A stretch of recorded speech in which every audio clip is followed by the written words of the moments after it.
Hi everyone, it's Katrina. Number 10. Sri Lanka's Hidden Stargate. Stargate Cavern looks like a portal to a distant land far away in the cosmos. The Stargate is in the small Austrian town of Cavern, but it doesn't have any magical powers. It's a replica of the Stargate from the TV series Stargate, used on the show to create a wormhole that can transport somebody to another planet in the blink of an eye. And while this particular Stargate was made by a local artist as a fun monument, there might be a real gate on the other side of the world, in Sri Lanka. It doesn't exactly look like a Stargate though. The mysterious gateway to another dimension is carved on a rock at the Ranbasu Uyana site in Anuradhapura. It's inside an ancient garden that was used as a relaxation place for the royal family of the Anuradhapura kingdom, founded by King Pandukabhaya in 437 BC. This was the first true kingdom to dominate ancient Sri Lanka. Their influence spread to all corners of the country, with the king seen as the supreme lord and commander of all the island people, who were mostly Buddhists. They were invaded by South Indians a few times, but managed to hold on. They lasted all the way until 1017, when Chola Emperor Rajaraja I invaded Anuradhapura and the city fell into chaos and ruin. But what's the deal with the Stargate? It's a bizarre thing, a carving on a flat piece of stone that appears to show unknown symbols. Scientists don't know what the symbols mean, so the whole thing looks like it's covered in an ancient alien language. There's no explanation for it. Mainstream archaeologists will tell you it's some kind of calendar, though that doesn't seem to make much sense. Many believe it was a gate built by extraterrestrials, aliens who needed to transport gold from Earth back to their own world, and who used the early civilizations of our planet to mine that gold for them. But of course, there's no proof. What do you think about Stargates? Let me know in the comments. And now for number 9. But first, it's shout-out time! I want to give a big thank you to Grape Ape and Ronald Messina for supporting this channel. Thanks, guys! Be sure to subscribe if you haven't already for more videos about amazing discoveries. Number 9. The Cliff Dwellings. The Gila Cliff Dwellings in New Mexico hold secrets archaeologists can only hope to unravel. The Cliff Dwellings were used as an ancient settlement by a little-known branch of the Mogollon people 1,000 years ago. They're known as the Mimbres Mogollon, and they appeared around the year 1000 AD in the dry wasteland of the southwest United States. The natural caves carved by erosion into the sides of the canyons here made for an excellent place to settle.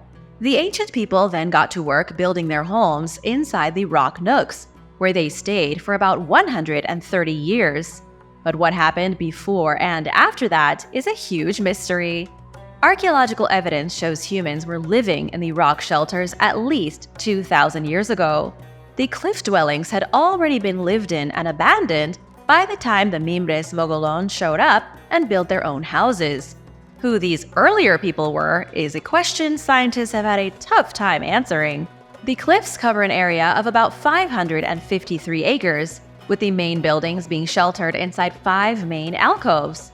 All the alcoves overlook Cliff Dweller Canyon, which opens to the Gila River. We have to assume that when the people built their homes here, there was rain and food. It would have taken a lot of work to build the homes out of mud and rock, so they must have been well fed and taken care of.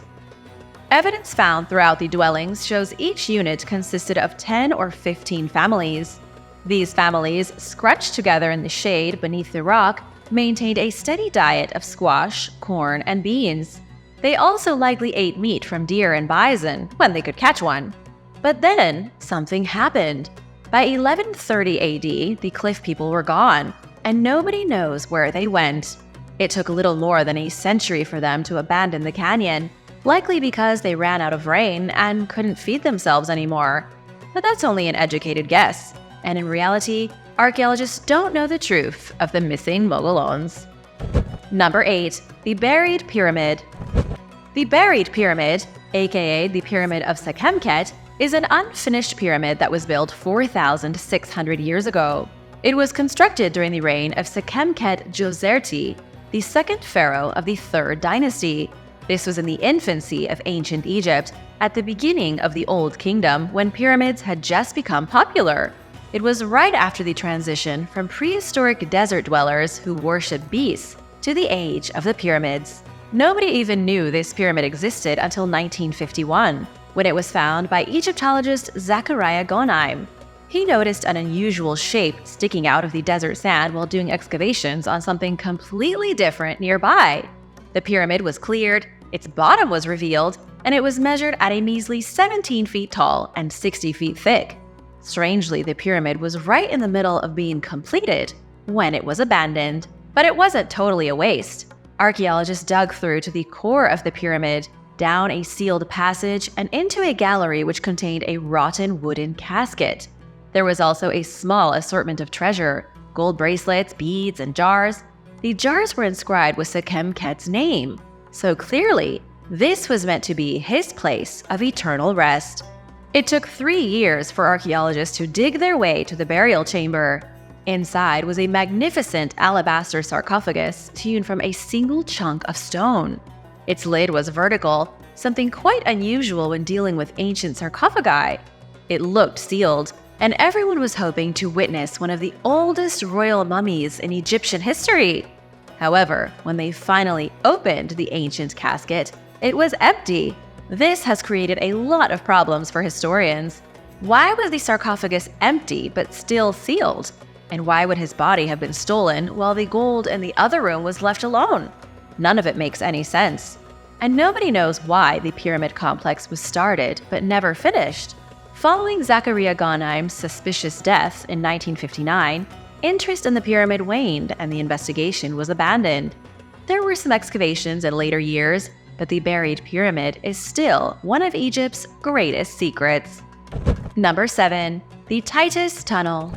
During the reign of Roman Emperor Vespasian in the 1st century AD, he commissioned one of the greatest and most mysterious engineering marvels of the ancient world. The emperor had a massive tunnel carved through a mountain to help divert floodwater. The ancient harbor city of Seleucia Pieria, located in what is now Turkey, was consistently under the threat of flooding. So the Romans dug a tunnel through the mountain to save the city and its townspeople. UNESCO has called it one of the most magnificent remains from the days of the Romans, and it's preserved almost perfectly, with its greatest engineering features still intact. Emperor Vespasian started the construction project, but it was finished long after he was gone. His son Titus continued work between 79 and 81 AD, and then it was completed in the 2nd century under Antonius Pius. Roman emperors had a thing for making sure everyone knew how much work they did. We know the exact times when specific emperors funded building projects because they left plaques with their names on them, as is the case here. Seleucia Pieria was an extremely important city in the ancient world. They received exotic goods from Asia, which they sold throughout the empire. It was also where St. Paul, one of Jesus' 12 disciples, departed for his first missionary journey, one of the first Christian missionary missions in history. But the city just kept on flooding. Engineers with the 10th Legion were behind the initial construction of the tunnel. It was supposedly a major public project, as legionaries, sailors, and slaves were used to carve the tunnel. When it was finally finished, the Titus Tunnel was almost 1 mile long. That doesn't seem like much, but remember, it was carved from solid rock. This was no easy feat, and was one of the most remarkable things the Romans ever did. It's even more impressive because the tunnel has survived all these years while barely being damaged. And because of its help in diverting floodwater, the city of Seleucia Pieria lived on until the end of the Middle Ages. Number 6. The Bridgewater Triangle. Everyone has heard about the Bermuda Triangle, the triangular chunk of water in the Atlantic Ocean that's supposedly responsible for swallowing countless ships and airplanes. But what many people don't know about is the triangular patch of land between Providence, Boston, and Plymouth.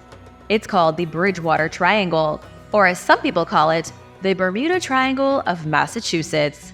The triangle became famous in the 1970s when Loren Coleman, a cryptozoologist and author of Mysterious America, defined its boundaries. Loren Coleman wrote that within the triangle were some extraordinarily unusual things happening. Also, the triangle is home to some of the most obscure archaeological sites in North America.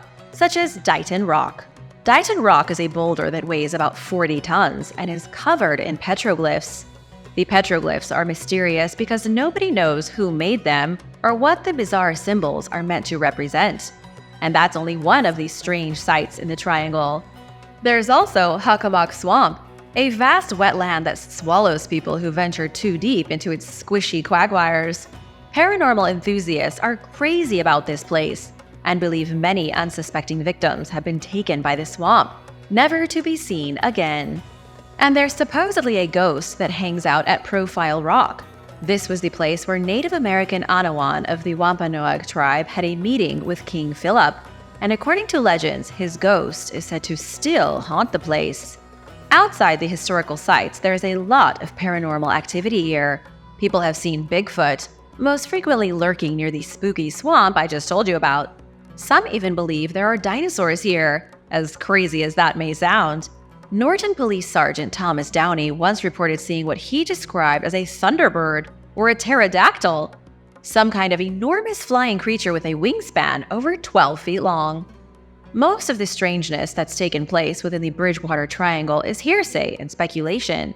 Still, it's a small zone of concentrated curiosity, and many believe the Bridgewater Triangle was cursed by Native Americans centuries ago.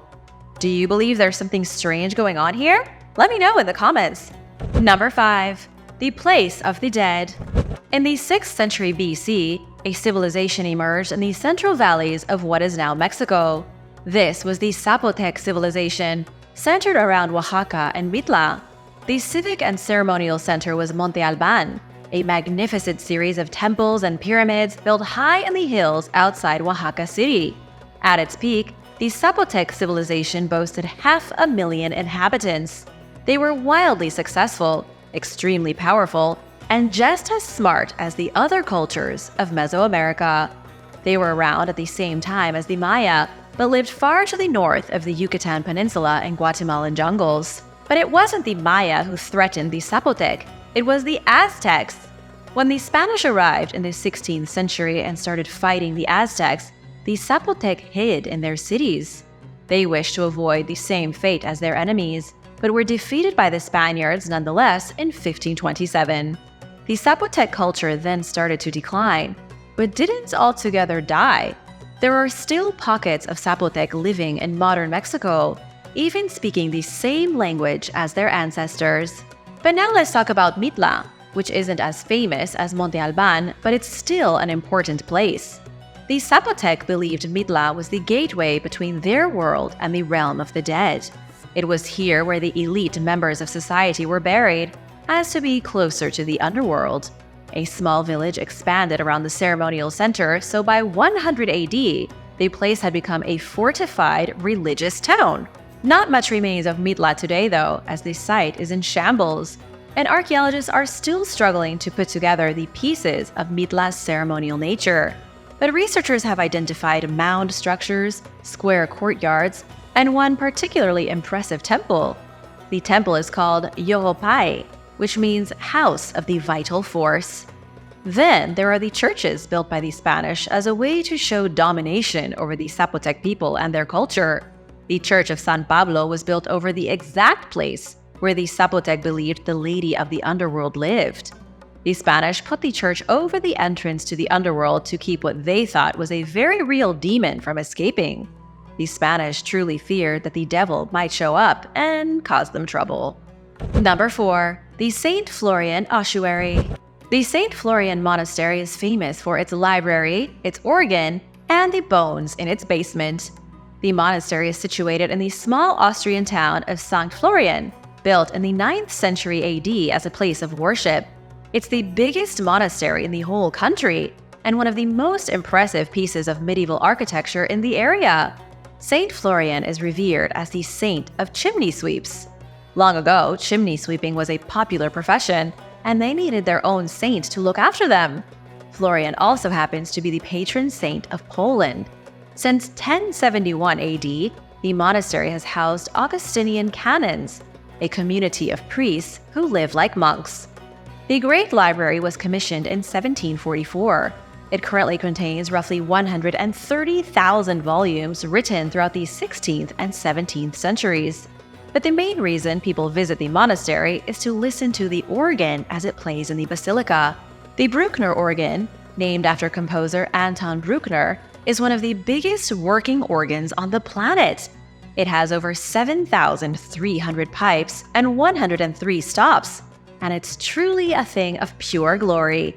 Between the library filled with medieval wisdom and the spectacular organ, the St. Florian Monastery is extremely impressive.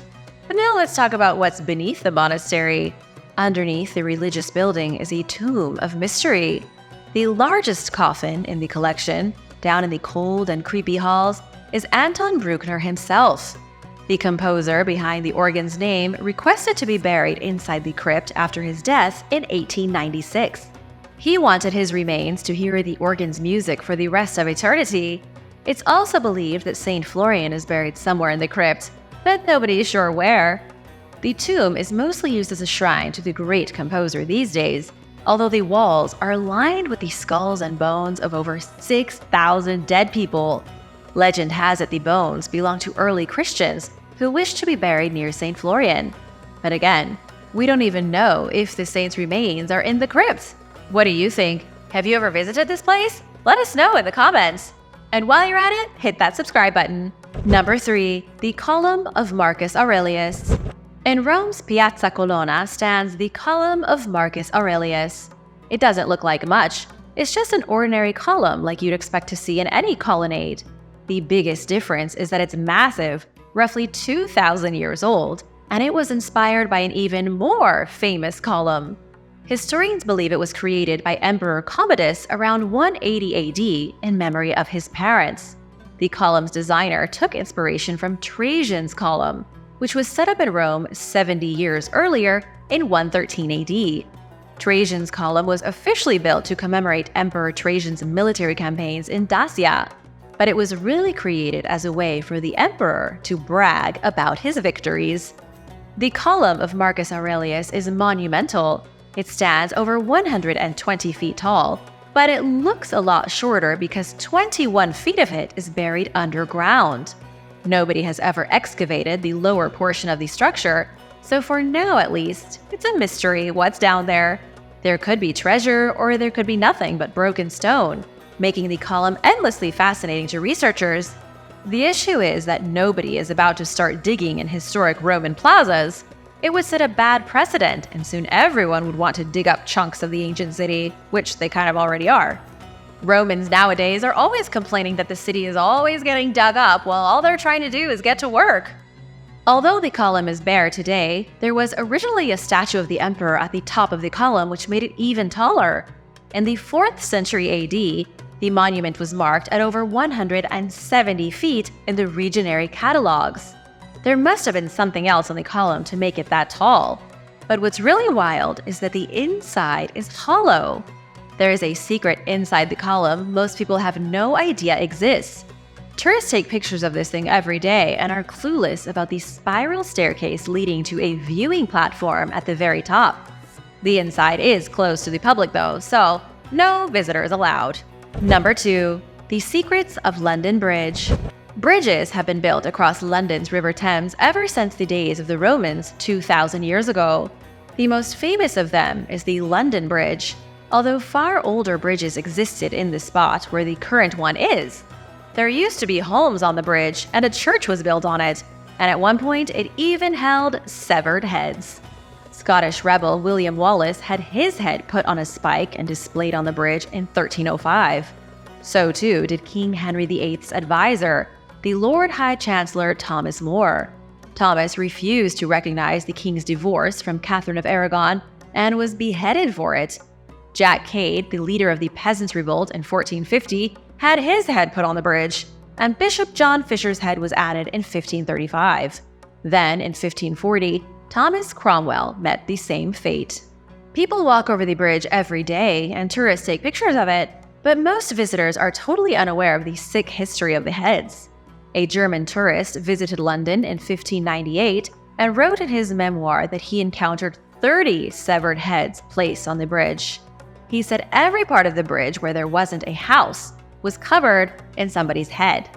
This tradition of putting heads on the bridge lasted until 1661, and the final head was impaled and displayed during the rule of King Charles II.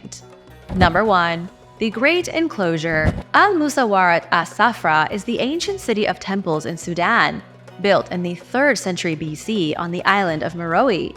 The city came into power during the Meroitic period of the Kush Kingdom, when Meroe became the center of power for the newly established empire. It lasted from 500 BC until around the 4th century AD, for a grand total of 900 years. The kingdom's influence stretched its arms throughout all of modern Sudan and up into Egypt, ceasing at the Nile's second cataract. The City of Temples was exactly what it sounds like. It was a city dominated by monuments, temples, and buildings like mythological labyrinth complexes. The whole place is in ruins, but some of the walls and the foundations can still be found today. There's the Great Hafir Reservoir, the Lion Temple, and the Great Enclosure.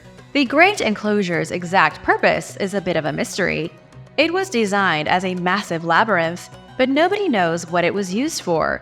It had multiple temples inside its walls, dedicated to unknown deities, with long, twisting corridors connecting the courtyards, terraces, and structures. The whole thing covered an enormous area of 13.5 acres. Unfortunately for archaeologists, they haven't been able to find any kind of decorations within the Great Enclosure. They have found a few sculptures of animals, pieces of graffiti that likely came after the city was ruined, but nothing to indicate a purpose. Some experts have speculated the Great Enclosure was built strictly for the worship of Apetimak, the Kushite lion god. Others believe it was a palace, and that its temples were only visited by the Meroitic kings and their personal priests. One of the more unusual theories is that the complex was an elephant training ground, with the elephants used in ancient warfare. What do you think its purpose was? Let me know your thoughts in the comments below. Thanks for watching! Be sure to subscribe if you haven't already and give this video a thumbs up for more. Come back soon. Bye!